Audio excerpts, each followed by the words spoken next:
So, thank you everyone for joining, and let's begin with a short prayer.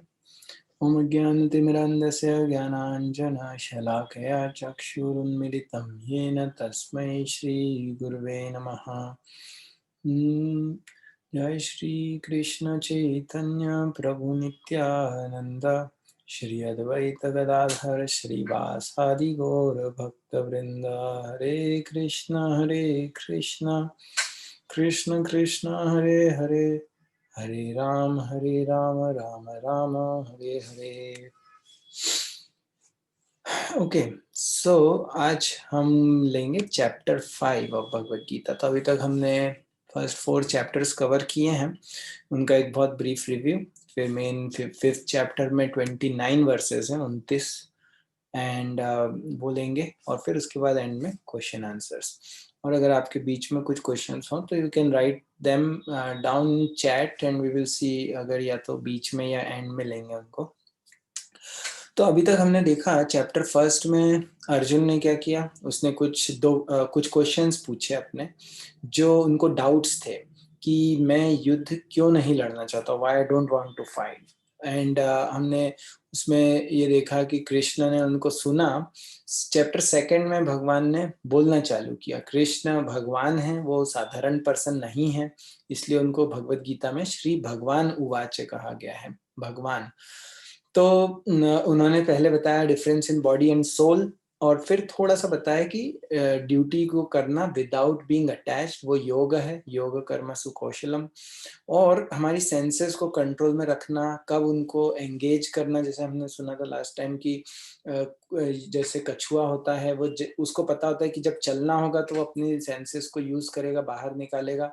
और इसी प्रकार से हमको, जब हमें पता है कि किन चीजों में हमको अपने आप को एंगेज करना है और किन चीजों में नहीं करना है, ये हमें पता होना चाहिए। चैप्टर 3 में हमने देखा थोड़ा कर्म योग और ज्ञान योग के बारे में, जो आज फिर आएगा थोड़ा सा और। पर कुछ जो लेसन्स हमने सीखे थे कि हमको प्रिटेंडर नहीं बनना है, हमको फेक जीवन नहीं जीना है, जो हमारे अंदर हैं अपनी जो फीलिंग्स हैं उनको एक्सप्रेस करना है। रिप्रेशन के बारे में भगवान बोलते हैं, हमारे इमोशंस को जब हम सप्रेस कर देते हैं, हम बोलना कुछ और चाहते हैं पर करते कुछ और हैं या कहते कुछ और हैं, तो वो हमारे लिए नुकसानदायक है। तो भगवान बोलते हैं कि वो ठीक नहीं है। और हमको हमारी ड्यूटीज पता होनी चाहिए कि हमारी ड्यूटीज क्या हैं।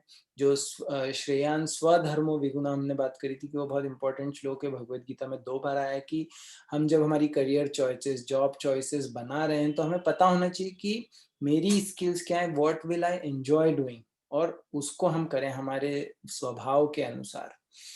और एक्शन करने का कारण कि हम एक्शन कर रहे हैं एक एग्जाम्पल सेट करने के लिए, और क्योंकि विदाउट एक्शन हम जी भी नहीं सकते, अपने आप को सस्टेन भी नहीं कर सकते। पर वो एक्शन क्यों करना है, क्योंकि हमें वो हमें सरेंडर अपने भगवान की प्रसन्नता के लिए, जो यज्ञ का पर्पस है, यज्ञो वे विष्णु, यज्ञ करते हुए एक्शन करना है। और उसके बाद चैप्टर 4 में फिर भगवान बताते हैं कि ये ज्ञान परंपरा में प्राप्त होना चाहिए। भगवत गीता का ज्ञान या कोई भी शास्त्र का ज्ञान हो तो वो परंपरा से प्राप्त किया जाता है। परंपरा मतलब एक अनब्रोकन चेन ऑफ डिसाइप्लिक सक्सेशन, गुरु शिष्य परंपरा जो भगवान से स्वयं चालू होती है। तो वो ज्ञान हमको पता रहता है कि ये सही ज्ञान है, प्रॉपर नॉलेज मिल रहा है। और भगवत गीता कौन समझ सकता है, भक्तो असी में सखा चेत, ये 4th चैप्टर में भगवान बताते हैं कि जो भक्त है वो भगवत गीता को समझ सकता है। और ये आगे और बार बार आएगा। एक मेन टॉपिक था सोल और सुपर सोल, जीव और ईश्वर या परमात्मा में अंतर। यहाँ पे बताया था 4th चैप्टर में भगवान ने कि जीव अणु है, छोटा है, क्वालिटी में सेम है भगवान जैसा, पर क्वांटिटी में डिफरेंस है। जीव कभी भी भगवान नहीं बन सकता। और ऐसा नहीं कि भगवान भूल गए हैं कि वो भगवान है, इसलिए जैसे कई बार लोग बोलते हैं कि हम भगवान हैं पर हम भूल गए कि हम भगवान हैं। तो ये लॉजिक सही नहीं है, क्योंकि अगर भगवान है तो हम भूल कैसे सकते हैं, या माया के इन्फ्लुएंस में कैसे आ सकते हैं। इसका मतलब कि माया ज्यादा पावरफुल है, पर ये तो लॉजिक ही गड़बड़ हो गया। तो इसलिए हम नहीं भूल सकते। भगवान कभी भी भूलते नहीं हैं।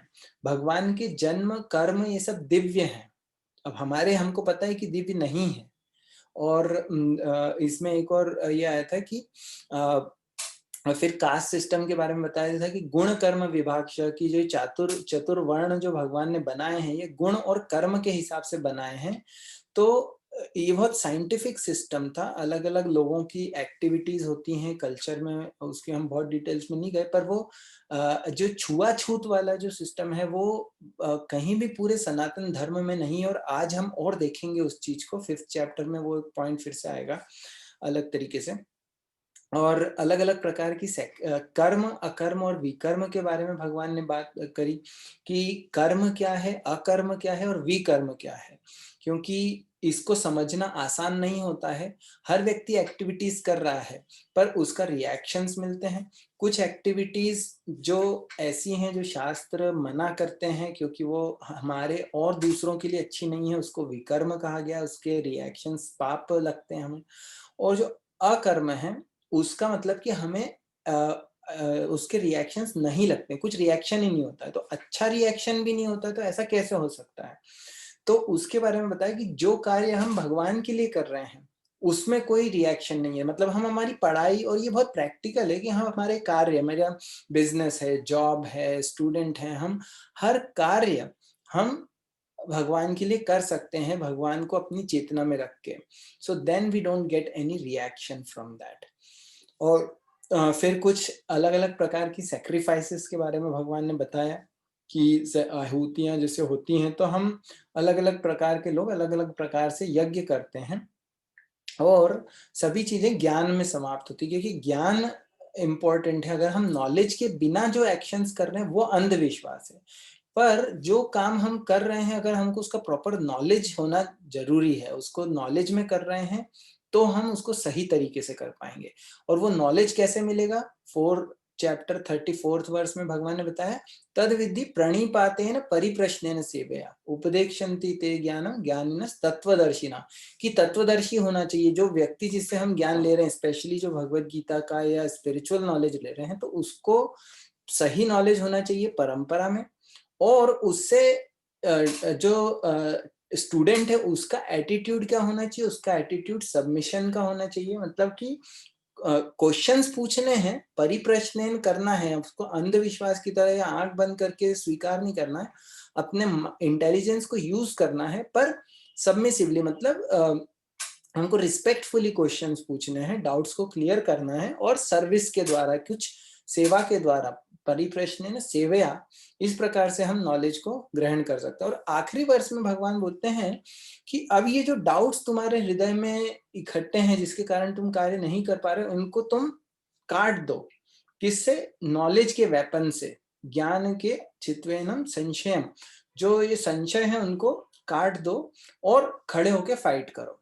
यहाँ पे 4th चैप्टर खत्म होता है और 5th चैप्टर अब चालू होता है। तो 5th चैप्टर में भगवान बोलते हैं कि अर्जुन क्वेश्चन पूछते हैं। अगेन हम देख रहे हैं कि ये एक डायलॉग है भगवत गीता में, अर्जुन बार बार प्रश्न पूछ रहे हैं क्लैरिफाई करने के लिए। और कई बार इसलिए भी कर रहे हैं क्योंकि भगवान उनको एज अ इंस्ट्रूमेंट, निमित्त के रूप में यूज कर रहे हैं, ताकि वो हमारे डाउट्स को क्लैरिफाई कर सके। क्योंकि लोगों के अंदर डाउट्स हैं, भगवत गीता भगवान ने सिर्फ अर्जुन के लिए नहीं बोली है, ये हम सबके लिए बोली है, पूरे विश्व के लिए, आगे के समय के लिए बोली है।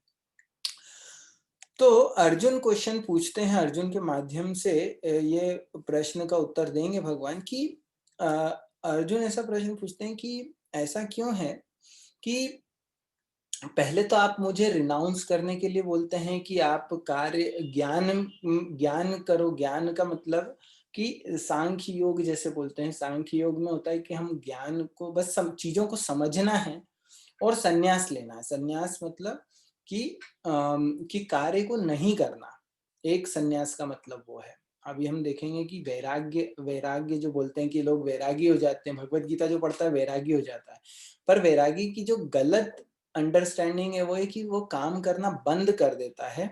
अभी आज हम देखेंगे इस 5th चैप्टर में भगवान वैरागी की और एक डिटेल बता रहे हैं जो हमने आगे भी पहले भी देखी 2nd चैप्टर 3rd चैप्टर में, कि कार्य करना, ड्यूटी को करना, पर सही चेतना में करें तो हमको तो वो वैरागी के समान है।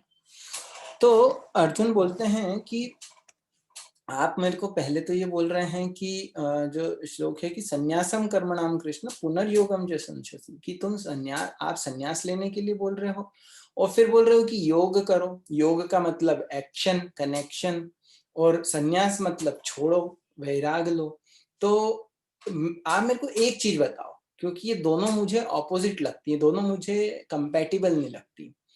फिर टेक्स्ट 2 में श्री भगवान वाच, भगवान फिर आंसर देते हैं कि ऐसा देखा जाए तो दोनों हमें सेम रास्ते पे लेके जा रहे हैं। सेम उनका जो गोल है वो दोनों का सेम है। किसका? संन्यास या वैराग्य का। और योग का, योग मतलब कर्म योग, ज्ञान योग, भक्ति योग, जिसमें हम एंगेज कर रहे हैं, एक्टिविटी कर रहे हैं।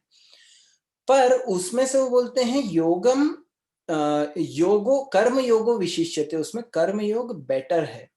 क्यों बेटर है? क्योंकि जैसे हम सुनते हैं कि सन्यास का एक डेफिनेशन है, जो हम एक वैष्णव सन्यास होता है, वैष्णव सन्यास का थोड़ा सा एक अलग मीनिंग होता है।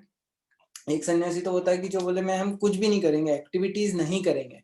पर ऐसा पॉसिबल ही नहीं। 3rd चैप्टर में ऑलरेडी भगवान बता चुके हैं कि एक क्षण के लिए भी नहीं, कश्चित क्षणमपि जातु तिष्ठति अकर्मकृत, एक क्षण के लिए भी जीव एक्टिविटी बंद नहीं कर सकता। हम सो रहे हैं तब भी हमारे शरीर में एक्टिविटीज चालू हैं। तो वो जो सन्यास है वो एक फॉल्स रिनंसिएशन का आइडिया है। तो यहाँ पे बोल रहे हैं, हम सुनते भी हैं कि खाली दिमाग कैसा क्या होता है? शैतान का घर बोलते हैं।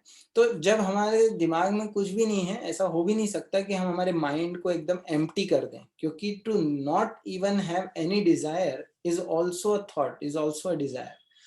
तो वो तो पॉसिबल ही नहीं है। पर हम भगवान बोल रहे हैं कि योग में कार्य करना बेटर है। ऑल्दो उन दोनों का गोल थोड़ा सेम है, सिमिलर है। क्योंकि जैसे हम, अगर हमको टॉप फ्लोर पे जाना है, ये आगे 3rd 4th 5th 6th verse में भी भगवान इस चीज को बता रहे हैं कि ज्ञान योग या सांख्य योग और कर्म योग, या कर्म योग के बाद आगे उसके उसी में आगे आएगा, इसको एक योगा लैडर बोलते हैं, योग लैडर, कि जिसमें जैसे अलग अलग सीढ़ियां होती हैं ऊपर चढ़ने के लिए। तो हम एक सीढ़ी पे चढ़ते हैं, फिर दूसरी पे, तीसरी पे, चौथी पे, पर हम एक ही रास्ते पे जा रहे हैं, हमारा गोल सेम है, पर हम अलग अलग लेवल्स पे हैं। इसी प्रकार से जो योग हैं अलग अलग, ये एक ही मंजिल की अलग अलग सीढ़ियां हैं, अलग अलग लेवल्स हैं, पायदान है। और इन सब में से हम आगे देखेंगे भगवत गीता में पूरा जो फोकस आएगा 7 चैप्टर के बाद, स्पेशली इवन 7 चैप्टर के पहले भी हिंट्स हैं कि जो भगवान को सरेंडर करके शरण लेके जो भक्ति योग करता है वो सबसे फास्ट मेथड है। जैसे एलिवेटर होता है कि भाई आप एक एक कदम बढ़ रहे हैं सीढ़ी में धीरे धीरे, और एक हो गया कि आपने फटाक से लिफ्ट ली और लिफ्ट से आप सीधे टॉप फ्लोर पे पहुंच गए, तो जल्दी पहुंच जाएंगे, पहुंच सेम ही जगह रहे, पर इसमें मेहनत ज्यादा है। यही चीज फिर आगे 18 चैप्टर में भी, सॉरी 12th चैप्टर में भी आती है, जब अर्जुन क्वेश्चन पूछते हैं। ये क्वेश्चन बार बार इसलिए पूछ रहे हैं क्योंकि ऑलमोस्ट सिमिलर क्वेश्चन है, पर बार बार इसलिए पूछ रहे हैं क्योंकि लोग इतने कंफ्यूज्ड हैं कि फिर भी वो सेम चीज करते हैं। वो बोलते हैं कि नहीं ये करो, जबकि भगवान बोल रहे हैं ये करो। तो 3rd 4th 5th 6th में वो बता रहे हैं कि सांख्य योग, कर्म योग, इन सब का गोल सेम है, पर इसका टाइमिंग अलग अलग है, इसमें मेहनत अलग अलग है। और बेटर है, भगवान रिकमेंड कर रहे हैं कर्म योगम सशंससि, जो कर्म योगो विशिष्यते, कि कर्म योग या योग के द्वारा बेटर है उस तरीके से भगवान से कनेक्ट करना। और वो ये बोलते हैं कि दुखम आप तुम अयोगता, जो संन्यासस्तु महाभाव, की जो संन्यास है उसमें बहुत मेहनत है, बहुत दुख है। और आगे 9 चैप्टर में भगवान बताते हैं कि राज विद्या राजगुह्यम पवित्रम इदम उत्तमम प्रत्यक्षावगमम धर्मम सुसुखम कर्तुम अव्ययम, कि सुसुखम है, जो योग का मेथड है वो सुखम के साथ, वो आनंद के साथ किया जा सकता है। जैसे भक्तों हम देखते हैं आनंद से प्रसाद ले रहे हैं, डांस कर रहे हैं, कीर्तन सुन रहे हैं, तो वो क्या है? सुखम, सुसुखम है। और जो नैति नैति विचार बोलते हैं कि जो छोड़ो, ये भी छोड़ो, वो भी छोड़ो, ये जो छोड़ने वाला विचार है ये बहुत दुख वाला है, ये इम्प्रैक्टिकल है। पॉसिबल है पर स्पेशली इस समय के लिए, करंट सोसाइटी और जो कल्चर है जिसमें इतने डिस्ट्रैक्शंस हैं, उस स्पेशली इस समय के लिए तो बहुत ज्यादा इम्प्रैक्टिकल है। तो जैसे रूप गोस्वामी एक आचार्य हैं परंपरा में, वो ये भी बताते हैं कि वैराग्य की दो डेफिनेशन देते हैं। एक होता है जिसमें व्यक्ति मुमुक्षु भी परित्यागो फल्गु वैराग्यम करता है, जिसमें व्यक्ति बोलता है कि ये भी छोड़ो, वो भी छोड़ो, सब चीजों को छोड़ने की बात करता है। वो कैसा वैराग्य है? वो झूठा वैराग्य, नकली वैराग्य, क्योंकि व्यक्ति की चेतना भी शुद्ध होनी चाहिए उसके लिए, जो आजकल होती नहीं है बहुत आसानी से, कि बिल्कुल वो बिना किसी अटैचमेंट के वर्क कर सके। वर्क मतलब अटैचमेंट ही नहीं हो, पर हमने सुना वो भी कठिन है, वो इतना आसान नहीं है। और दूसरा वो बोलते हैं कि युक्त वैराग्य। युक्त वैराग्य का क्या मतलब है? कि जब व्यक्ति चीजों को सही पर्सपेक्टिव में, सही परिप्रेक्ष्य में समझता है और उसको, हर चीज को भगवान की सेवा में यूज करता है, वो युक्त वैराग्य। तो वो अपने लिए यूज नहीं कर रहा है। जैसे एग्जाम्पल दिया जाता है कॉमनली कि अगर आपको 100 रुपए का नोट कहीं पे पड़ा हुआ मिला, तो आपके 3 प्रकार के रिएक्शंस हो सकते हैं। क्या रिएक्शंस हो सकते हैं? एक हो सकता है कि आपने बोला कि भाई मेरे को तो एक सबसे पहला तो होगा कि आपने बोला उठाओ अपनी जेब में रखो, अब अपन आज पार्टी करेंगे, आइसक्रीम खाएंगे या चॉकलेट खाएंगे। तो ये एक हो गया। ये क्या हो गया? ये ग्रीडी हो गया, जो हम आगे देखेंगे ग्रीडी क्या भगवान बोलते हैं ग्रीडी के लिए। तो ये हो गया कि मैंने कुछ चीज देखी और मैंने सोचा इसको मैं भोग कैसे कर सकता हूँ, मैं कैसे भोग कर सकता हूँ। तो वो एक रिएक्शन हो गया। दूसरा हो गया वैराग्य, क्या अरे अपना नहीं, अपने में क्या फर्क पड़ता, जान दो, छोड़ो, है ना। ये वैराग्य है, ये संन्यास है कि ठीक है यार, किसी का होगा पड़ा, अपना नहीं है, अपने को क्या मतलब है। पर तीसरा एक और वो हो सकता है, वो क्या हो सकता है? जो सही एक बेहतर उपाय है, बेहतर सोच है कि ये 100 रुपए हैं तो किसी की तो होंगे, किसी की जेब से गिरे होंगे। वो व्यक्ति बेचारा दुखी होगा, उसके लिए हो सकता है 100 रुपए बहुत बड़ी चीज हो कोई गरीब व्यक्ति के लिए। तो मैं उस व्यक्ति को ढूंढने का प्रयास करूं जिसके वो 100 रुपए हैं, और उस व्यक्ति को अगर मैं दे सकूं तो वो सबसे सही उसका एक चेतना है, सही उपयोग है। उसी प्रकार से हम जब ये भौतिक जगत देख रहे हैं, तो भौतिक जगत में इतनी सारी चीजें हैं, सेम हमारे 3 प्रकार के रिएक्शंस हो सकते हैं, उसको सोच हो सकती है। पहली क्या, कि जो भी कुछ देख रहा है ये मैं एंजॉय करूं, मैं इसका भोग करूं, हर चीज को मैं भोगी बनूं। पर हम आगे देखेंगे 29th वर्ष में भगवान बताते हैं कि अपने एक डेफिनेशन देते हैं कि वास्तविकता में कौन ईश्वर है, कौन भोगी है। पर दूसरा वो बताते हैं कि दूसरा क्या वो हो सकता है कि हम ये सोचे और बोले इसको छोड़ो, सब चीजों को छोड़ो, सन्यासी बन जाओ, वैरागी बन जाओ, क्योंकि ये भोग करने की वस्तु नहीं है जो भौतिक जगत है। पर वो भी गलत है, क्योंकि वास्तविकता में पहली बात तो हम छोड़ नहीं सकते, हमारा विचार इतना शुद्ध नहीं है। और दूसरी चीज कि हम ये जो भी चीज है ये एक्चुअली हमारी थी नहीं, तो हम छोड़े कैसे? एक ये भी सोच सकते हैं कि अगर हम तो इस, जैसे बोलते हैं ना कि आप जब इस जगत में पैदा हुए तो हम कुछ भी लेके नहीं आए थे। तो जब वो है ही नहीं चीज हमारी, तो हम छोड़ कैसे सकते हैं उसको? अगर मैं जाऊं और सड़क पे और एक कार खड़ी है मर्सिडीज, और मैं खड़े देख के बोलूं कि हाँ हाँ मैंने इसका त्याग कर दिया इस कार का, तो लोग बोलेंगे भैया क्या बात कर रहे हो तुम, त्याग क्या कर दिया तुमने, तो तुम्हारी थी नहीं वो, तो क्या त्याग है उसमें? तो इसी प्रकार से इस भौतिक जगत का त्याग करना है, जब वो है ही नहीं हमारा तो हम क्या त्याग करेंगे? वास्तविकता है कि ये भौतिक जगत, इसमें से हर चीज 7 चैप्टर में भगवान बताते हैं कि हर चीज मेरी प्रकृति है, भगवान की प्रकृति है। तो जो जिसका है उसकी सेवा में लगाया जाए, उसको दिया जाए, तो वो बेस्ट उसका उपयोग है। तो ये ही युक्त वैराग्य है। व्यक्ति अपने भोग के लिए नहीं सोच रहा है कि मैं एंजॉय करूं। पर जैसे मैं फोन है, तो अब इस फोन को मैं कैसे यूज करूं? या तो मैं अपने डिस्ट्रैक्ट रहूं कि पूरे टाइम फोन चला रहे हैं, उसमें लगे हुए हैं, और या फिर मैं उसको सही उपयोग कर सकता हूं। या तो मैं टाइम वेस्ट कर सकता हूं उसके साथ, या मैं उसका सही उपयोग कर सकता हूं कि ठीक है मेरे को ऑफिस वर्क है, मेरा स्टूडेंट हूँ तो स्टूडेंट स्टडीज से रिलेटेड वर्क है, या थोड़ा हमारा जो एक रिलैक्सेशन है तो उसका एक छोटा सा टाइम है, उस समय के लिए मैं उसको उपयोग करूं, और वो सही उपयोग है, वो हमको उपयोग नहीं कर रहा है। Phone is not using us, we are using phone for right purpose and we are in control. ये एक हमारे प्रैक्टिकल एप्लीकेशन है इसकी। तो उसके बाद तो ये हमने समझा कि सन्यास या वैराग्य को सही वैराग्य क्या है, युक्त वैराग्य, सही चीजों को सही समझना कि किसकी है, उसकी सेवा में लगाना, और अपने लिए यूज नहीं करना। अपने लिए मतलब हमको खाना तो खाना पड़ेगा, ऐसा नहीं है कि जो वैराग्य हो जाता है वो खाना खाना बंद कर देता, वो भी खा रहा है। तो फिर क्यों, तो वो वैरागी कैसे हुआ? वैरागी जो बोलते हैं कि जो भगवान के भक्त हैं वो वास्तविक में वैरागी हैं। कैसे? क्योंकि वो हर चीज ये सोचते हैं कि ये मैं भगवान के लिए भोग लगाऊं और फिर उसका प्रसाद कृपा के रूप में मैं पाऊंगा, तो भगवान की प्रसन्नता के लिए यूज कर रहा है, तो वो वैरागी है। और स्वयं भी खुश है क्योंकि उसको भी अच्छा खाने को मिल रहा है, पर ये नहीं सोच रहा है कि मैं भोग करूंगा, भगवान भोग करेंगे और हमको प्रसाद मिल रहा है।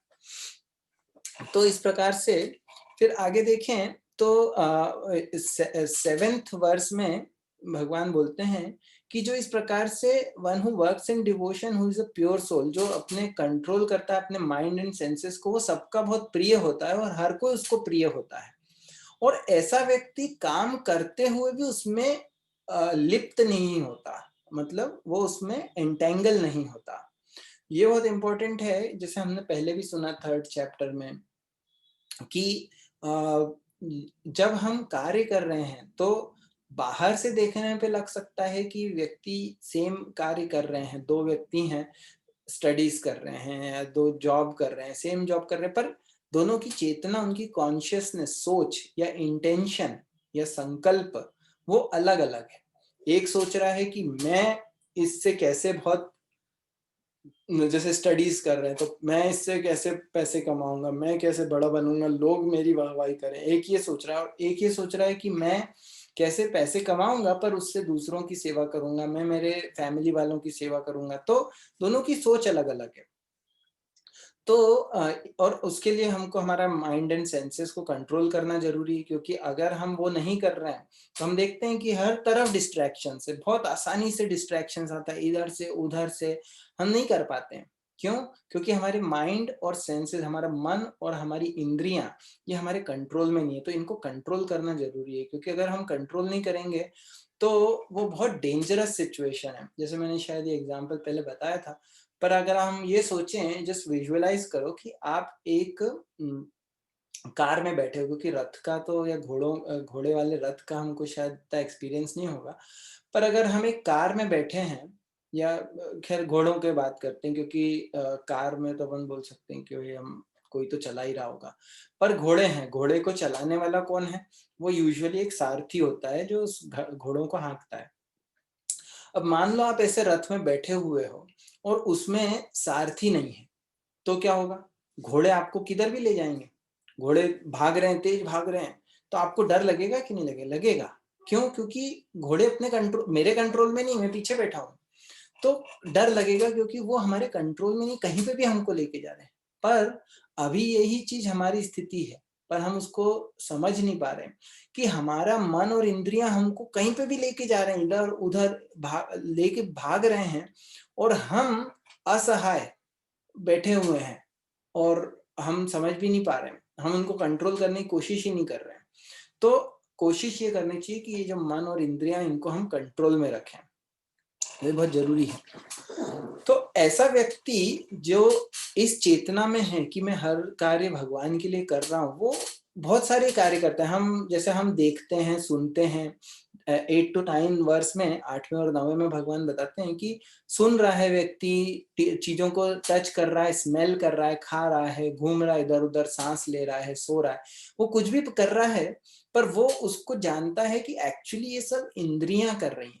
वास्तविकता में जो एंगेजमेंट है वो व्यक्ति अलग है, जो मैं हूं। जैसे हमने 2nd चैप्टर में इसीलिए बहुत बेसिक फंडामेंटल्स भगवान ने बताए। क्या बताए? कि मैं आत्मा हूँ, सोल हूँ, और ये शरीर ये एक कवरिंग है जो ऊपर से है। तो एक्चुअली में जो कार्य करने वाला है वो कौन है? वो हम जो कर रहे हैं, जो आत्मा करे वो सिर्फ डिजायर कर सकती है कि मैं ऐसा करना चाहता हूँ, और फिर भगवान उसको सैंक्शन करते हैं जब परमात्मा रूप में, तो फिर हमारी इंद्रियां एक्टिव होके उस कार्य को करती हैं। क्योंकि अदरवाइज अगर हम देखें कि जैसे किसी को पैरालिसिस हो गया तो उसके पास हाथ है, पर एक प्रकार से हम ये देख सकते हैं कि उसके पास सैंक्शन नहीं है, तो वो उस हाथ को हिला भी नहीं सकता। उसकी इच्छा है कि हाथ को हिलाए पर नहीं हिला सकता। क्यों? क्योंकि वो सैंक्शन नहीं है। और इसी प्रकार से अभी हम आगे और देखेंगे इसको, तब और इस पे आएंगे वापस। तो व्यक्ति जो वास्तविकता में जो इंटरैक्शन हो रहा है वो किसका हो रहा है? सेंसेस हैं और सेंस ऑब्जेक्ट्स का। जब हम कुछ सूंघ रहे हैं या हम सांस ले रहे हैं तो हमारी नाक सांस ले रही है, और ये सब पर मटेरियल एलिमेंट्स हैं। एक्चुअली सोल तो सोल सांस नहीं ले रहा, क्योंकि सोल तो हमेशा जीवित है। सोल को ऐसा नहीं कि सोल सांस लेता है नहीं लेता है, क्योंकि सोल को जीवित रहने के लिए सांस लेने की जरूरत नहीं है। क्योंकि सोल आत्मा सच्चिदानंद है, मतलब कि वो सत है, मतलब इटरनल है। और ऐसा नहीं कि सोल सांस ले रहा है तो जिंदा रहेगी और सोल सांस लेना बंद कर गया तो मर जाएगी। क्योंकि हमने समझा सेकेंड चैप्टर में, ये तो बॉडी है जो सांस ले रही है और जिंदा है, और ये एक्चुअली तो सोल उसके अंदर है, और सोल इटरनल है। तो आई होप कि ये डिस्टिंक्शन क्लियर है। इसलिए सोल सिर्फ डिजायर करती है और इंद्रियां एक्टिविटीज करती हैं। इसमें से एक बहुत अच्छा और इम्पोर्टेंट पॉइंट यहाँ पे आता है जो बहुत प्रैक्टिकल है, कि हम कई बार सोचते हैं कि हम कुछ कार्य कर रहे हैं और हम रिस्पॉन्सिबल हैं। हमने कुछ किया तो दूसरे की फीलिंग्स हर्ट हो जाएंगी, तो हम उसके लिए रिस्पॉन्सिबल हैं। पर ऐसा नहीं है। यहाँ पे क्या बोला जा रहा है कि हम कार्य कर रहे हैं पर एक्चुअली हमारी इंद्रियां वर्क कर रही हैं, हम उसके लिए रिस्पॉन्सिबल नहीं है। थोड़ा सा बहुत ट्रिकी है, क्योंकि उसको हम ये भी नहीं बोल सकते कि हम किसी को मार दिया, कुछ भी कर दिया और बोले हमने थोड़ी ना किया, हम तो सोल हैं, या हम रिस्पॉन्सिबल नहीं है। पर जो इसका एक प्रैक्टिकल एप्लीकेशन ये है कि हम जब किसी के साथ इंटरेक्ट कर रहे हैं और इंटरेक्शन में सामने वाले को कुछ फील हो रहा है, उसकी कुछ फीलिंग्स ट्रिगर हो रही हैं, तो हम इंस्ट्रूमेंट हैं पर वो फीलिंग्स उसकी खुद की हैं जो ट्रिगर हो रही हैं। हम उसके कॉज नहीं हैं, हम उसके लिए रिस्पॉन्सिबल नहीं है। क्यों? ये कब यूजफुल आता है? स्पेशली कि जब हम कई बार ऐसी चीजें करते हैं जो हम दूसरों के लिए कर रहे हैं, ऑल्दो हम नहीं करना चाहते हैं। और क्यों? क्योंकि हमको लगता है अरे इसको बुरा लग जाएगा, अरे उसको क्या लगेगा, अगर हम ऐसा बोल देंगे, ऐसा कर लेंगे तो क्या होगा। तो उस कारण से हम क्या करते हैं, हम अपने आप को सेक्रीफाइस कर देते हैं, हम अपने आप को टॉर्चर करते रहते हैं। But that's not the right way to do things, because we should, ऐसा बोलते हैं, we should not carry others. Carry others मतलब कि कि उनका जो फीलिंग्स होंगी या उनकी सोच क्या होगी, बस हम उस हिसाब से काम करते रहें।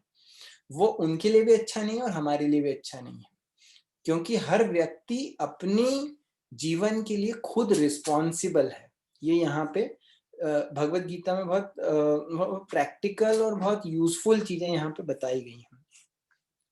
फिर आगे भगवान बताते हैं कि जो व्यक्ति अपनी ड्यूटी को करता है विदाउट अटैचमेंट, और वो कैसे करता है, वो अपने सारे जो रिजल्ट्स हैं उनको भगवान को समर्पित कर देता है, ऐसे व्यक्ति को कोई पाप कार्य नहीं लगता, जैसे हमने पहले भी सुना। पर और बहुत अच्छी एनालॉजी भगवान देते हैं यहाँ पे, जैसे कि एक कमल का पत्ता होता है, अगर किसी ने देखा हो, या इवन मैंने देखा, इवन अरबी का पत्ता है वो भी ऐसे ही होता है कि उसके ऊपर एक बहुत थिन लेयर होती है ऑयल की, जो हमें दिखती नहीं है। अगर आप कभी कमल के पत्ते पर एक पानी की बूंद डालेंगे तो उस पे चिपकेगी नहीं, वो एकदम बह जाएगी, फिसल जाएगी। तो एक्चुअली पानी कमल के पत्ते को छू ही नहीं पाता है, क्योंकि अगर ऐसा होगा तो वो पत्ता सड़ जाएगा। पर क्योंकि हम देखते हैं कि कमल का पत्ता पानी में रहता है पर पानी से अलूफ रहता है, अनटच्ड रहता है। इसी प्रकार से व्यक्ति कार्य तो कर रहा है पर उसकी चेतना भगवान में जुड़ी हुई है, तो उसको पाप कार्य नहीं लगते। इसका ये भी मतलब है कि हमको क्रेजी चीजें नहीं करनी है, ये नहीं भगवान बोल रहे हैं हम कुछ भी करें और बोले ये हमने भगवान के लिए किया, ऐसा नहीं है। पर हमको सोच समझ के शास्त्र के अनुसार कार्य करना है, पर चेतना क्लियर रखनी है, ये इम्पोर्टेंट है। और ऐसा व्यक्ति को योगी कहा गया है क्योंकि वो योग में है, कनेक्टेड है भगवान से, और वो अपने बॉडी माइंड इंटेलिजेंस और सेंसेस से एक्ट करता है। क्यों? ताकि मैं शुद्ध हो सकूं, मैं अपने आप को और आगे बढ़ा सकूं। जैसे हम हर चीज में देखते हैं कि मेरा गोल क्या है। If my goal is to move forward in life, then that is the right goal, that is the best goal. क्योंकि कभी कभी हम बोलते हैं कि हमारा गोल है कि बहुत पैसा कमाना है, मुझे बहुत सारा, मेरा घर होना चाहिए, मेरी ये गाड़ी होनी चाहिए, ये सब हमारे गोल्स होते हैं। पर ये गोल्स कहीं ना कहीं लिमिटेड है, ये हमारे बॉडी के बॉडी के कॉन्टेक्स्ट में है। पर जो आत्मा का गोल क्या है, वो है to connect with God and to connect with others. ये गोल है आत्मा का, क्योंकि वो उसकी नेचुरल पोजीशन है। अगर वो हमारा गोल है कि मुझे आगे बढ़ना है अपने जीवन में, so that I can connect with others, I can connect with nature, I can connect with other people, तो हम वो असली सही गोल है। उस गोल में कभी भी कुछ बाधा नहीं आ सकती। So we'll see more about this more later in other chapters. अब ऐसा व्यक्ति आगे 12th वर्स में एक और चीज भगवान यहाँ पे बोलते हैं कि जो व्यक्ति अपने लिए who is greedy for the fruits of his labour, जो भगवान से जुड़ा हुआ नहीं है, वो एंटेंगल हो जाता है। एंटेंगल हो जाता है मतलब कि फंस जाता है। तो ग्रीडी लोगों को, ग्रीडी एक प्रकार से भगवान बोल रहे हैं कि ग्रीडी होना अच्छा नहीं है। सो 12th वर्स में जो वर्ड यूज किया हुआ है ग्रीडी के लिए कि अयुक्तः कर्म कारण फले सक्तो निबध्यते, जो फल में आसक्त है, ग्रीडी है, आसक्त है, वो व्यक्ति फंस जाता है, निबध्यते वो। तो हम देखते हैं जब व्यक्ति ग्रीडी होता है, जो अपने ही सोच रहा है अपने बारे में, वो क्या करता है, फिर उसको लगता है इधर से भी लोगों को एक्सप्लॉइट करूं या चीजों को एक्सप्लॉइट करूं, मुझे कैसे ज्यादा चीजें मिल जाए। ग्रीड मतलब और चाहिए और चाहिए। तो जब व्यक्ति ऐसा होता है तो फिर क्या, उसको कई बार सीधी तरीके से चीजें मिलती नहीं है, तो फिर उसको झूठ भी बोलना पड़ता है, उसको मैनिपुलेट करना पड़ता है, उसको चीजों को घुमाना पड़ता है, फिराना पड़ता है, तब उसको और वो ग्रीड को फुलफिल कर सकता है। पर कहते हैं कि वो ग्रीड कभी भी सेटिस्फाई नहीं होती है। जैसे अगर एक आग जल रही है और उस आग में आप कितना भी अगर पेट्रोल डालोगे ये सोच के कि पेट्रोल से उसको बुझा देंगे, तो आग बुझेगी और बढ़ेगी, आग और बढ़ेगी। तो अगर हम ग्रीड है और उसमें और ज्यादा चीजें डालेंगे कि मुझे और मिल जाए, तो ऐसा नहीं कि व्यक्ति एक दिन बहुत संतुष्ट हो जाएगा कि चलो अब मेरे पास इनफ है। जो लोग थोड़े से हायर सोसाइटीज में रहते हैं और उनको पता है कि ये बहुत बड़ी प्रॉब्लम है कि व्यक्ति हमेशा वो सोचता है मुझे और मिल जाए और मिल जाए, ये भी मिल जाए। पर आगे भगवत गीता में भगवान बताते हैं कि संतुष्टि जो है वो व्यक्ति सुखी है। सो ये एक इम्पॉर्टेंट लेसन है प्रैक्टिकल। सो ग्रीडी नहीं होना हमको, हमको सेटिस्फाइड, हमको उसके लिए हमारी वैल्यूज हमें पता होनी चाहिए। क्योंकि कि हमारी वैल्यूज क्या हैं जो हमारी लाइफ को ड्राइव कर रही हैं। कई बार लोगों की वैल्यूज ही नहीं होती, कुछ भी, बस कुछ गोल है कि बस मुझे ये चाहिए, फिर उसके लिए कुछ भी करना पड़े तो वो करने के लिए तैयार है। पर हमारी कुछ वैल्यूज होनी चाहिए जो हमको ड्राइव करें, जो एथिकल मॉरल वैल्यूज बोलते हैं, जो भगवत गीता हमको सिखाती है। फिर उसके बाद जो वर्सेस आते हैं उसमें भगवान बोल रहे हैं कि ये हमारी सिटी है, एक प्रकार से 9 गेट्स की सिटी के रूप में इसको बॉडी को रेफर किया जाता है। तो 9 गेट्स, तो ऐसा व्यक्ति जो अपने जो अपने कंट्रोल करता है अपने आप को, और ऐसा व्यक्ति जो मेंटली मतलब रिनाउंस करता है कि ठीक है मैं कार्य कर रहा हूं पर कार्यों से अटैच नहीं हूं, तो वो व्यक्ति खुश रह सकता है।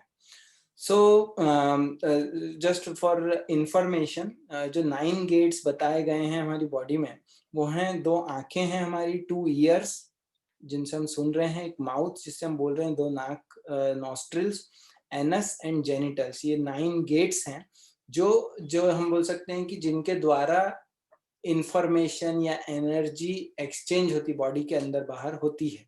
so that's the body, otherwise हर जगह से covered है. So this is the city of 9 gates. पर आगे वो एक और चीज 15th वर्स में बोलते हैं जो बहुत इंपॉर्टेंट है कि जीव, हमने सुना कि जीव एक्टिविटी नहीं कर रहा है, एक्टिविटी कौन कर रहा है, हमारी सेंसेस कर रही हैं. कुछ लोग बोलते हैं कि भगवान रिस्पॉन्सिबल हैं, तो यहाँ पे बोल रहे हैं 15th वर्स में कि not does the supreme Lord assumes anyone sinful और पायस एक्टिविटीज. मतलब कि भगवान वो किसी के पाप और पुण्य कार्य के लिए जिम्मेदार नहीं होते हैं. क्यों? क्योंकि आगे जैसे बताया गया है कि तीन वो होते हैं, किसी भी एक्शन के तीन बोल सकते हैं कि 3 डूअर्स होते हैं. इंग्लिश में डूअर्स बोलते हैं, मुझे हिंदी का उसका वर्ड नहीं पता चला, पर जो करने वाले हैं. तो उसमें से एक तो आत्मा है जो विचार कर रही है, जो डिजायर कर रही है. दूसरा परमात्मा है जो सैंक्शन करते हैं, और फिर उसके बाद इंद्रियां हैं जो एक्चुअली में एक्टिविटी करती हैं. तो भगवान सैंक्शन कर रहे हैं, इसका ये मतलब नहीं कि वो रिस्पॉन्सिबल हैं. अगर हमने किसी को हर्ट किया, अगर हमने किसी को कुछ तकलीफ पहुंचाई, तो क्या भगवान रिस्पॉन्सिबल है? नहीं. क्यों? क्योंकि जैसे बताया जाता है कि एग्जाम्पल दिया जाता है कि जैसे छोटा बच्चा है. अब छोटा बच्चा अगर ये कर रहा है कि छोटा बच्चा बोले कि मेरे को ये गरम जैसे तवा है या आयरन वो होती है, प्रेस होती है, उसको छूना है, तो पेरेंट्स मना करते हैं कि नहीं मत छू, गरम है, जल जाएगा. पर वो बार बार बोलता है छूना है, छूना है, छूना है. तो पेरेंट्स अगर बोले कि अच्छा भाई छू लो, ठीक नहीं है, पर वो जब बहुत जिद करता है तो बोले छू लो. जब छुएगा तो उसको गरम लगेगा. जब गरम लगेगा तो फिर वो उसको समझ में आ जाएगा कि नहीं ये गरम है, मुझे नहीं छूना चाहिए. पर जब उसको गरम लगा, उसको जब वो जला, तो क्या उसके पेरेंट्स उसके लिए रिस्पॉन्सिबल है? नहीं है. क्योंकि उन्होंने नहीं बोला कि तुम छुओ, बच्चे की डिजायर थी, उन्होंने सिर्फ उसको अलाउ किया. तो इसी प्रकार से भगवान हमारी चीजों को सैंक्शन कर रहे हैं, पर रिस्पॉन्सिबल कौन है? हम हैं.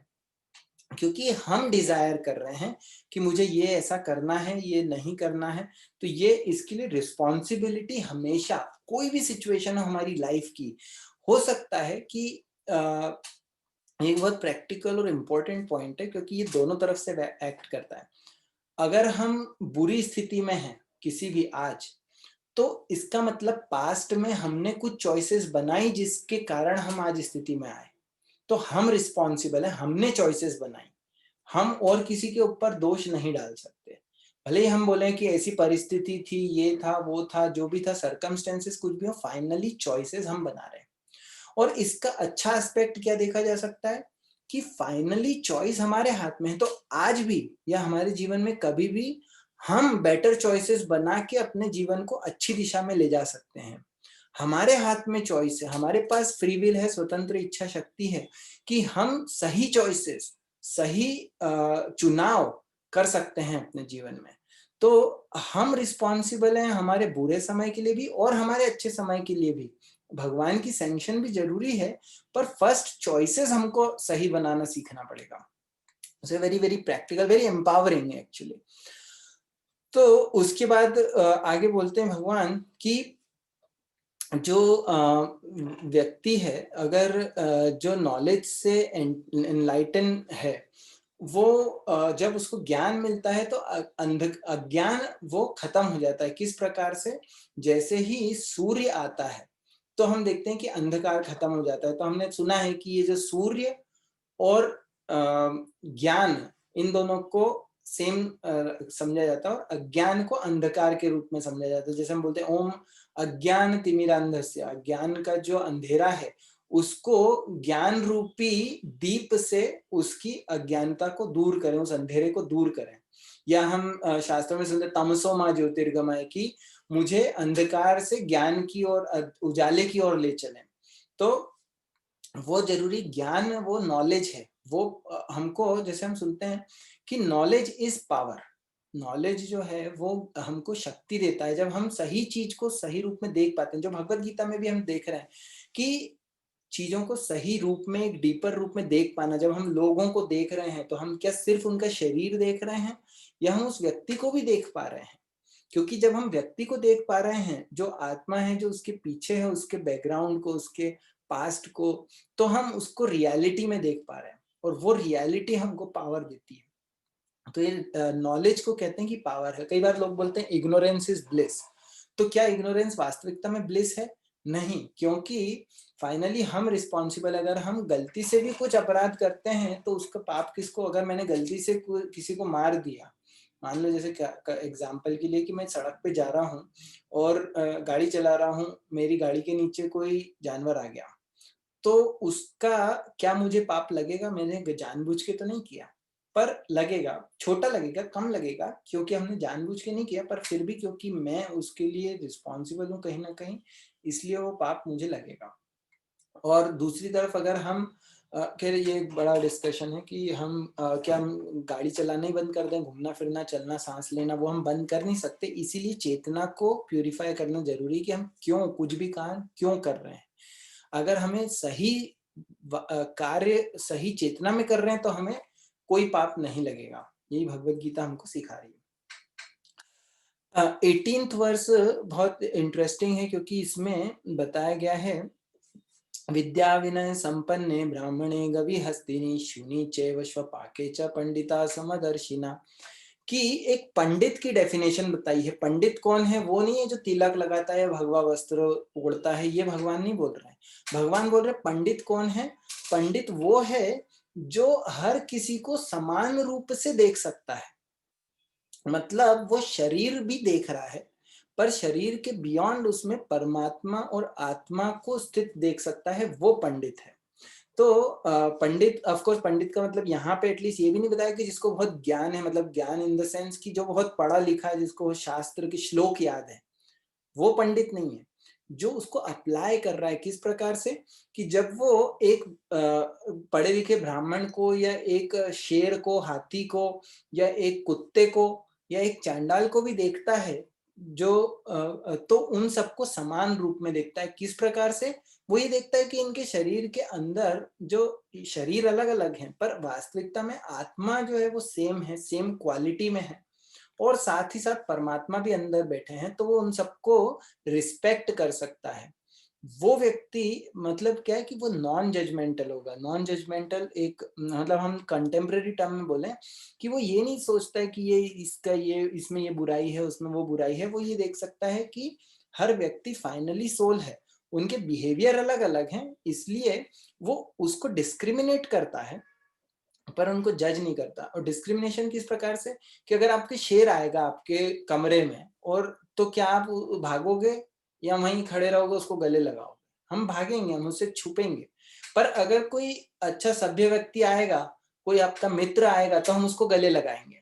तो मित्र और शेर दोनों को समान रूप से देखने का ये मतलब नहीं है कि शेर को गले लगा रहे हैं और वो नहीं है। हम डिस्क्रिमिनेट फिर भी करेंगे क्योंकि वो हमारे उसका व्यवहार अलग है, वो हम समझते हैं, उस हिसाब से हम रेसिप्रोकेट करेंगे, एक्ट करेंगे। पर डीपर लेवल पे हम देखेंगे कि ये आत्मा है, सेम है। तो ये 18th चैप्टर में बहुत प्रैक्टिकल चीजें बताई हैं।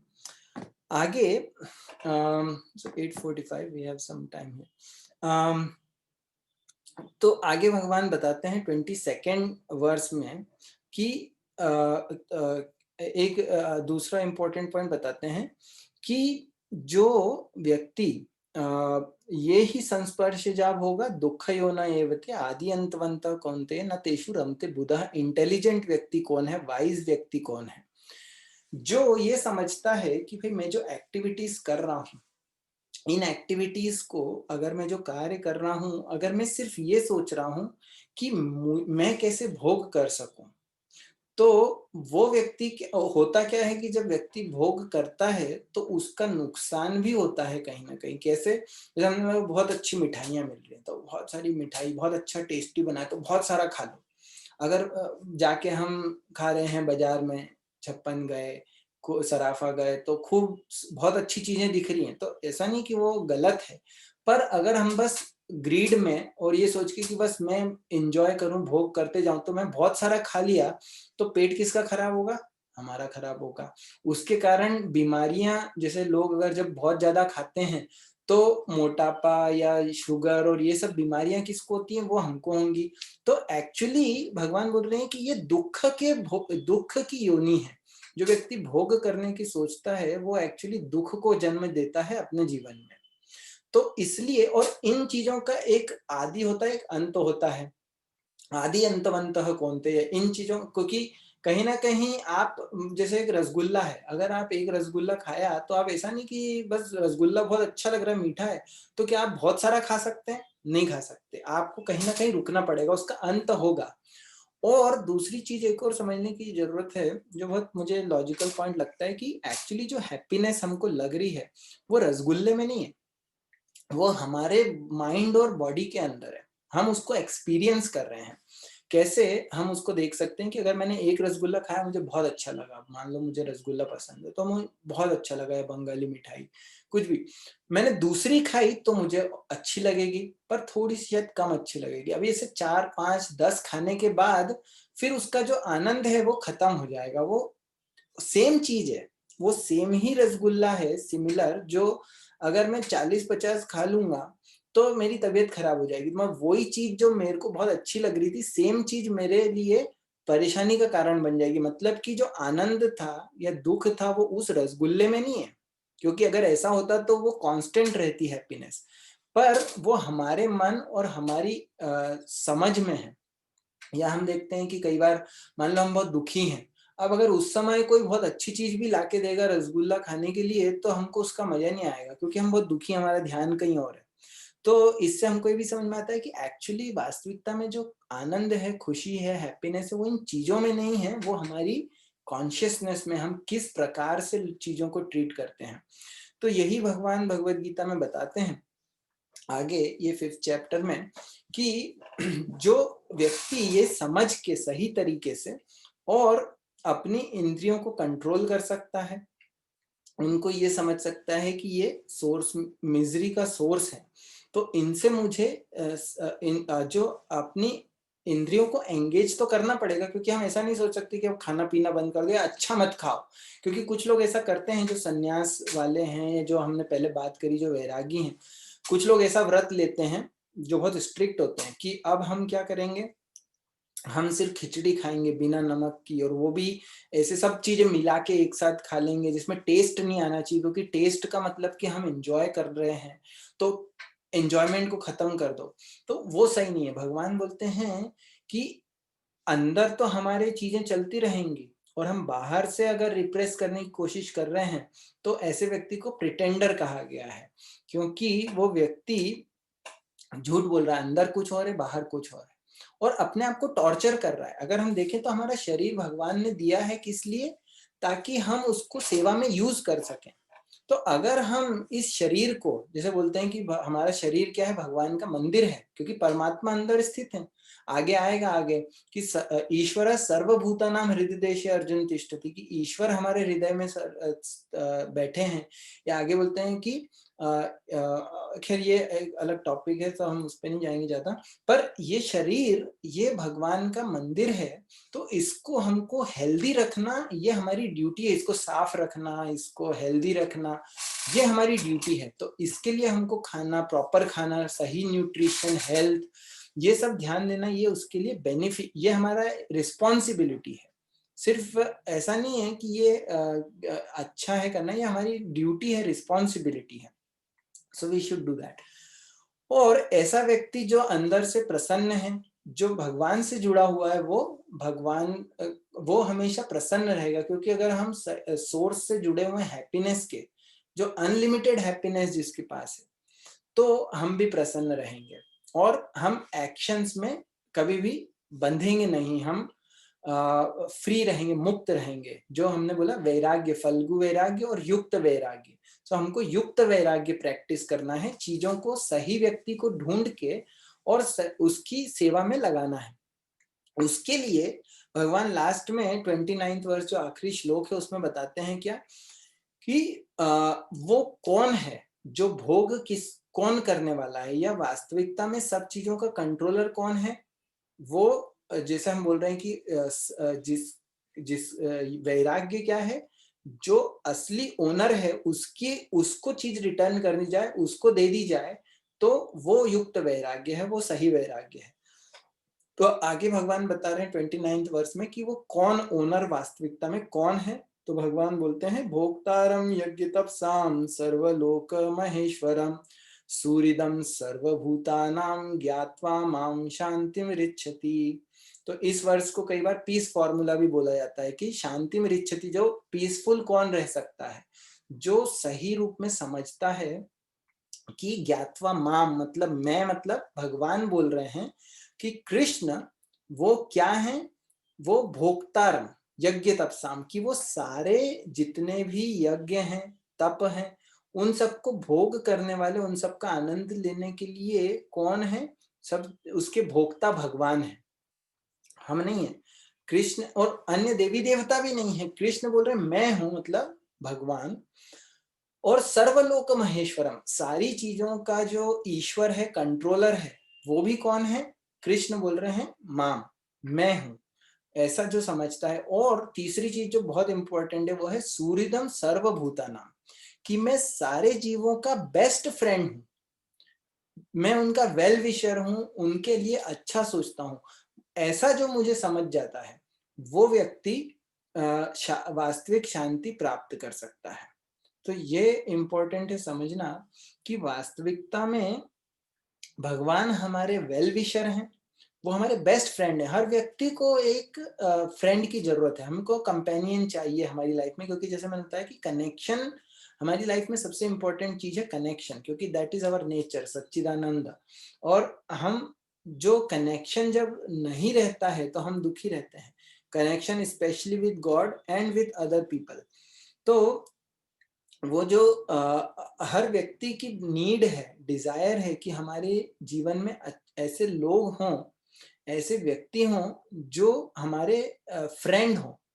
हम अच्छे फ्रेंड्स चाहते हैं हमारी लाइफ में। तो यहाँ पे भगवान बोल रहे हैं मैं सबका बेस्ट फ्रेंड सूर्यदम सर्वभूतानाम, सारे जीवों का बेस्ट फ्रेंड वेल विशर भगवान है। और तो हमारे जीवन में और भी लोग होने चाहिए जो हमारे वेल विशर्स हैं, जो हमारे फ्रेंड्स हैं, जो हमको जिनसे हम अपना हार्ट शेयर कर सकें। मैं चीज कई बार रिपीट करता हूँ क्योंकि आजकल ये चीज बहुत रेयर है, हर व्यक्ति अपने बारे में सोच रहा है, उसको दूसरे के लिए समय नहीं है। पर हमारे हर व्यक्ति के जीवन में ऐसे लोग होने चाहिए। जैसे सुशांत सिंह राजपूत का जब केस आया था तो उस समय ये चीज काफी आई थी कि वो अपने हार्ट की फीलिंग्स किसी को बता नहीं पाया, और इसलिए फाइनली वो इतना परेशान था, उसने सुसाइड कर लिया। उसको सपोर्ट करने वाला, हेल्प करने वाला कोई था नहीं। So we should have people in our life जो हमारे अच्छे मित्र हों, और उसमें से बेस्ट जो हमको कभी धोखा नहीं देगा, जो हमको कभी डिच नहीं करेगा, ऐसे कौन है? भगवान बोल रहे हैं मैं हूं कृष्ण। तो हमको ये कोशिश करनी चाहिए कि हम कैसे उस कनेक्शन को वापस एस्टेब्लिश कर सकें। That if we try for that, ये समझ लीजिए कि that's the essence of Bhagavad Gita. और that's what we should be trying, that's all throughout Bhagavad Gita में भगवान इस चीज को बताते रहेंगे कि फाइनली क्या है, हमको भगवान से कनेक्ट करना है। This is what is our aim, and that's the essence of Bhagavad Gita. So with that we pause here. So it's 8:55, we are right on time. अगर किसी का कोई क्वेश्चन हो तो please feel free to ask now, क्योंकि जैसे हम देख रहे हैं कि अर्जुन वो क्वेश्चंस पूछ रहा है और भगवान आंसर दे रहे हैं। और 4th चैप्टर में भगवान बोलते भी हैं कि हमको परिप्रश्न के द्वारा हम सही रूप में सीख पाते हैं। So that's important. Before that, I'll just give a quick brief summary कि भगवत गीता के जो 5th चैप्टर है इसमें 4-5 सेक्शन है। थोड़ा सा ये एकेडमिक स्टाइल है बोल सकते हैं। फर्स्ट जो 5-6 वर्सेस हैं उसमें अर्जुन प्रश्न पूछते हैं कि रिनाउंस करना है या वर्क करना है। तो कृष्ण आंसर देते हैं कि दोनों बराबर हैं, दोनों का गोल सेम है, पर वो बोलते हैं कि कर्म योग बेहतर है, वो आसान है, वो सुपीरियर है। फिर उसके बाद निष्काम कर्म योग कैसे करना है वो बताते हैं कि कर्म की व्यक्ति अपना शरीर यूज कर रहा है, उसकी बॉडी से काम कर रहा है, पर वो उससे डिटैच्ड है उसके रिजल्ट से, उसके तो उसको रिएक्शंस भी नहीं लगेंगे, वही निष्काम कर्म योग है जिसके द्वारा हम भगवान से कनेक्ट कर रहे हैं। योग का मतलब बहुत क्लियर होना चाहिए कि कनेक्शन, अगर कनेक्शन नहीं है तो वो योग नहीं है। जो अष्टांग योग हम नेक्स्ट चैप्टर में बात करेंगे, 6th चैप्टर में, कि अष्टांग योग क्या है। जो हम एक्सरसाइज की बात करते हैं वो योग का एक बहुत छोटा सा पार्ट है। फिर उसके बाद 13 to 16 वर्ष में नॉलेज बताया कि 3 डूअर्स कौन है, जीव, सुपर सोल और उसके अलावा मटेरियल नेचर। जो गुण है, गुणों की हमने बात अभी ज्यादा एम्फेसाइज नहीं किया कि गुण हमसे काम करवाते हैं उनके इन्फ्लुएंस में, पर हम हेल्पलेस नहीं है, हम गुणों का इन्फ्लुएंस हमारे ऊपर होता है, पर भगवान बोलते हैं निस्त्रय गुण्य भवार्जुन की, उससे हमको हटना है। तो हम 3 डूअर्स हैं, जीव, सुपर सोल और गुण, ये तीनों मिलके कोई भी एक्शन होता है। रिस्पॉन्सिबल कौन है? जीव है, हम हैं, क्योंकि डिजायर हम कर रहे हैं, और कोई व्यक्ति रिस्पॉन्सिबल नहीं है, ना हमारी पास्ट के चॉइसेस के लिए, ना हमारी प्रेजेंट सिचुएशन के लिए, और हमारे इमोशंस फीलिंग्स उसके लिए हम स्वयं रिस्पॉन्सिबल हैं, और किसी को हम ब्लेम नहीं कर सकते। और 17 to 26 वर्ष में भगवान बताते हैं कि जो परमात्मा को केंद्र में रख के कार्य करता है वो मुक्त है, दैट इज लिबरेटेड, क्योंकि उसको कोई रिएक्शन नहीं लगता, वो लिबरेशन अचीव करता है, वो बराबर रहता है, हर स्थिति में संभाव रखता है। ऐसी समत्वम योग उच्चते, उसी को योग कहा जाता है। समत्वम मतलब कि डिस्टर्ब नहीं होता, चैलेंजेस लाइफ में आएंगे पर उससे डिस्टर्ब नहीं होता। फिर उसके बाद आगे थोड़ा सा एक पार्ट जो हमने 2 वर्सेस को बहुत ज्यादा फोकस नहीं किया, क्योंकि ये अष्टांग योग भगवान बताते हैं कि अष्टांग योग प्रैक्टिस किस प्रकार से होती है। व्यक्ति अपने सांसों को, ब्रेथ को कंट्रोल करता है, अपने इंद्रियों को कंट्रोल करता है, पर ये पूरा 6th चैप्टर में भगवान और डिटेल में बताएंगे, तो इसलिए हमने उसको बहुत उस पर नहीं गए, एक प्रीव्यू दे रहे हैं भगवान 6th चैप्टर का।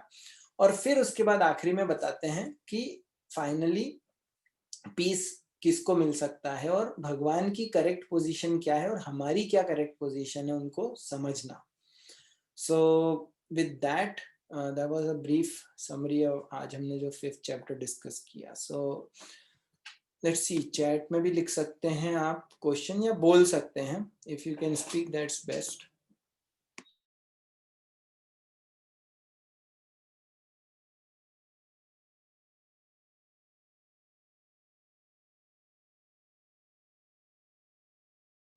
आशय, कुछ क्वेश्चन है तुम्हारा? सो क्वेश्चन आशय का है कि अगर हमने हमारी ड्यूटीज हम कर रहे हैं, ऐसा कहा गया है कि भगवान की प्रसन्नता के लिए, कृष्ण की संतुष्टि के लिए, भागवतम में भी आता है, शास्त्रों में भी, यज्ञो व विष्णु, या यहाँ पे बार बार आ रहा है कि सेटिस्फैक्शन, कृष्ण की संतुष्टि के लिए कार्य करना है। तो जब हम जॉब कर रहे हैं तो हम कैसे उस चीज को कर सकते हैं कि कृष्ण के लिए कर रहे हैं, क्योंकि हम देखते हैं कि भाई जॉब हम कर रहे हैं तो कुछ ना कुछ हमारा बेनिफिट, अगर हमको सैलरी नहीं मिलेगी तो हम जॉब नहीं कर पाएंगे। तो हम ये जो बोल रहे हैं कि फलों से आसक्त नहीं होना, उसका प्रैक्टिकली कैसे अप्लाई करें। इसका ये मतलब नहीं है कि हमको सैलरी नहीं मिले तो भी हम काम करें, that's not what it means. What it means is कि हमारी जो कॉन्शियसनेस होनी चाहिए कि मैं हर, क्योंकि मुझे काम तो करना ही है अपने लाइफ में, और एक एग्जाम्पल सेट करने के लिए भी और अपने सर्वाइवल के लिए भी वर्क तो करना है, पर उस वर्क को मैं उसको एंजॉय कौन करेगा, उसका रिजल्ट कौन एंजॉय करेगा, वो भगवान होंगे। कैसे? जब हमारी चेतना में ये होगा कि पहली बात कि हमको क्या मिलता है जब हम वर्क करते हैं, तो हमको 2-3 चीजें मिलती हैं। एक, हमको मिलता है कुछ फाइनेंशियल रेम्यूनरेशन, हमको कुछ फाइनेंस मिलता है, तो उसको हम किस प्रकार से, उसका एक छोटा सा पार्ट, भले ही पूरा नहीं तो एटलीस्ट कुछ पार्ट हम भगवान की सेवा में डायरेक्टली लगाएं, और बाकी को इनडायरेक्टली लगाएं। बाकी को इनडायरेक्टली कैसे लगा रहे हैं? अगर हम प्रॉपर, हम सेटिस्फाइड हैं, हमारे पास जितनी भी जरूरत की जितनी जरूरतें हैं हमारी, बोलते हैं ना रोटी कपड़ा मकान, ये सब जो हमको बेसिक नेसेसिटीज हैं, वो अगर हमको मिल रही हैं, हम सेटिस्फाइड हैं, तो हम सेवा अच्छे से कर पाएंगे। और अगर हम बेसिक चीजों के लिए स्ट्रगल कर रहे हैं तो हम भगवान की सेवा भी नहीं कर पाएंगे। जैसे बोलते हैं ना, भूखे पेट भजन न होए गोपाल, कि अगर व्यक्ति भूखा है तो वो भजन करेगा कैसे? उसकी चेतना में तो ये रहेगा कि भाई मेरे को कहीं ना कहीं से कुछ खाने को मिले पहले। तो अगर हम सेटिस्फाइड है, हमारे पास इनफ है खाने के लिए, फाइट नहीं है, तो देन वी कैन हैप्पीली सर्व कृष्णा। सो एक चीज ये है फाइनेंस। दूसरा, हमको क्या मिलता है, हम अगर बहुत अच्छा काम कर रहे हैं या हम बहुत एकदम बहुत पैसा कमा रहे हैं, मान लो बहुत पैसा कमा रहे हैं, तो लोग हमको अप्रिशिएट करेंगे, लोग हमको वैल्यू करेंगे, क्योंकि लोग सिर्फ बाहरी चीजें देखते हैं। तो उस चीज को हम भगवान की सेवा में यूज कर सकते हैं। जैसे कि कई लोग हैं जो बहुत फेमस हैं और कई उनके फॉलोअर्स हैं, सेलिब्रिटीज हैं, और वो क्या बोल रही हैं, अगर वो बोलेंगे कि आप भगवत गीता पढ़ो, भगवत गीता बहुत इंपॉर्टेंट है, तो हजारों लोग भगवत गीता पढ़ेंगे। तो उस पोजीशन का या उस फेम का, उसका उसका प्रॉपर यूज किया जा सकता है। या लोग एटलीस्ट ये बोलेंगे कि देखो, भगवत गीता पढ़ने से और उसको अपने लाइफ में अप्लाई करने से व्यक्ति इतना अच्छा बन सकता है कि वो बहुत अच्छा उसका नेचर है, लोग उसको अप्रिशिएट करेंगे, वो सबको अच्छे से ट्रीट करता है, वो सब मतलब कि उसका एग्जाम्पलरी बिहेवियर है, वो समभाव में रहता है, दुख में या सुख में दोनों से विचलित नहीं होता। तो ऐसा बनना चाहिए, तो लोग उसको अप्रिशिएट करेंगे। तो वो भी प्रचार है, वो भी भगवान भगवत गीता में उसको मतलब एक प्रकार से व्यक्ति बोल सकता है कि वो हमारा कर्तव्य है। तो उस प्रकार से हम भगवान की सेवा में लग सकते हैं, हम अपने कार्य के द्वारा, या हम कार्य से डायरेक्टली भगवान की सेवा कर सकते हैं। जैसे कि आर्किटेक्ट है कोई, तो आर्किटेक्ट भगवान के मंदिर में बनाने में हेल्प कर सकता है किसी तरीके से। और या अगर कोई सॉफ्टवेयर डेवलपर है तो सॉफ्टवेयर बना सकता है जिससे भगवत गीता लोग समझें, या भगवत गीता या कुछ भी भगवान से कनेक्ट हो सकें। So there are many ways we can connect with Krishna through our work. एक और क्वेश्चन है कि how I am not responsible if I hurt someone with my words और एक्शन। सो हमने ये बोला था कि जो हम अगर किसी को हर्ट कर रहे हैं, अगर हमारे वर्ड से या एक्शन से, तो हम रिस्पॉन्सिबल नहीं है। उसको मैंने बोला था थोड़ा अच्छा है, ये क्वेश्चन इंपॉर्टेंट है क्योंकि इसको सही तरीके से समझना जरूरी है। हम ये बोल रहे हैं कि जो सामने वाला फील कर रहा है उसके लिए, उस फीलिंग्स के लिए वो रिस्पॉन्सिबल है। इसका ये मतलब नहीं, और हम रिस्पॉन्सिबल नहीं है इन द सेंस कि हमको कैरी नहीं करना है दूसरों को कि अरे मैं ये बोलूंगा या ये करूंगा या करूंगी तो दूसरे को कैसा लगेगा। और सिर्फ इसलिए हमको केयरफुल रहना चाहिए, we have to be careful in how what we are doing, how our actions will impact others. So वो केयरफुल रहना जरूरी है, पर हमको अपने आप को सेक्रीफाइस नहीं करना है सिर्फ ये सोचते हुए कि अगर मैंने, जैसे हमने पहले बात करी थी कि अगर मुझे मेरे दोस्त आया, उसने बोला कि ये काम कर सकते हो क्या, या चलो घूमने चलें। अब मैंने बोला कि नहीं, मेरे पास एक काम है, मेरे को सबमिशन देना है, पर सबमिशन अगर मैंने मेरे फ्रेंड को मना कर दिया तो उसको खराब लगेगा, ये सोच के, और मैं बोले चलो चलते हैं क्योंकि नहीं तो उसको बहुत खराब लगेगा या दोस्ती टूट जाएगी या व्हाटएवर, तो हम इसलिए वो कार्य करें, तो क्या होगा, वो गलत है। अगर हम तो we have to be careful in what our action, how our actions will impact others, but we are not responsible for others feelings। अगर मैंने बोला कि नहीं, मेरे को मेरा काम है, मैं वो कर रहा हूँ, और दूसरे को अगर हर्ट हुआ तो उससे डील करने की रिस्पॉन्सिबिलिटी उसकी है। हम कम्युनिकेट प्रॉपरली करें, वो भी इम्पोर्टेंट है कि हम सही तरीके से कम्युनिकेट करें। मैं एक स्पेसिफिक एग्जांपल जो यहाँ पे ले रहा हूँ कि मेरे पास ये वर्क है and this is more important for me right now, I can go with you some other time, या मैं तुम्हारा काम कभी और कर सकता हूँ, अभी नहीं कर पाऊंगा या अभी नहीं कर पाऊंगी। तो हम प्रॉपरली कम्युनिकेट करें, पर अगर उससे सामने वाले को बुरा लगता है तो हम रिस्पॉन्सिबल नहीं है उसके लिए, वो उसका प्रॉब्लम है, उसको उसको किस प्रकार से डील करता है वो सामने वाले की रिस्पॉन्सिबिलिटी है।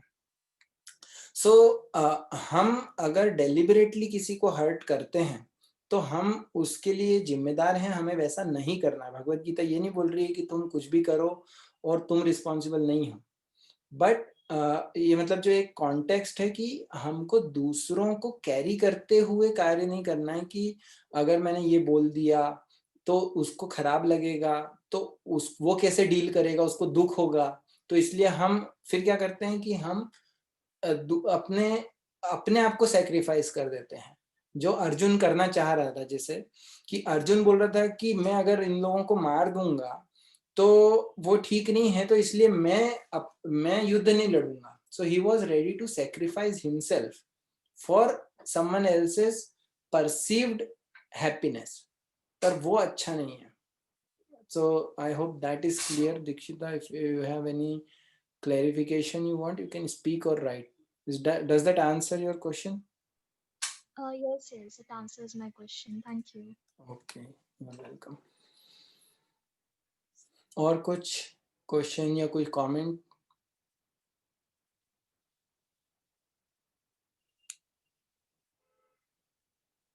Okay, so it's 9:07. Thank you everyone for joining. It was a pleasure. तो अभी तक हमने फर्स्ट 5 चैप्टर्स पढ़े। अभी जैसे कहते हैं कि फर्स्ट 6 चैप्टर्स जो होंगे, हम नेक्स्ट सेशन में ट्यूसडे को और इसके बारे में बात करेंगे। फर्स्ट 6 सेक्शंस, फर्स्ट 6 चैप्टर्स एक सेक्शन है, बीच के 6 चैप्टर्स वो एक सेक्शन है, और लास्ट के 6 चैप्टर्स वो एक सेक्शन है। मतलब ऐसे 3 सेक्शंस में भगवत गीता को डिवाइड किया जा सकता है। 6, 12 और 18, टोटल 18 चैप्टर्स हैं। सो we are almost reaching 33% of Bhagavad Gita next Tuesday, coming Tuesday, and it's becoming more and more interesting. I hope you are enjoying, and you are getting a overview of Bhagavad Gita वास्तविकता में क्या कहती है, और हमारे जो misconceptions हैं उसको दूर कर रही है Bhagavad Gita. So thank you everyone for giving your time and joining. Hare Krishna.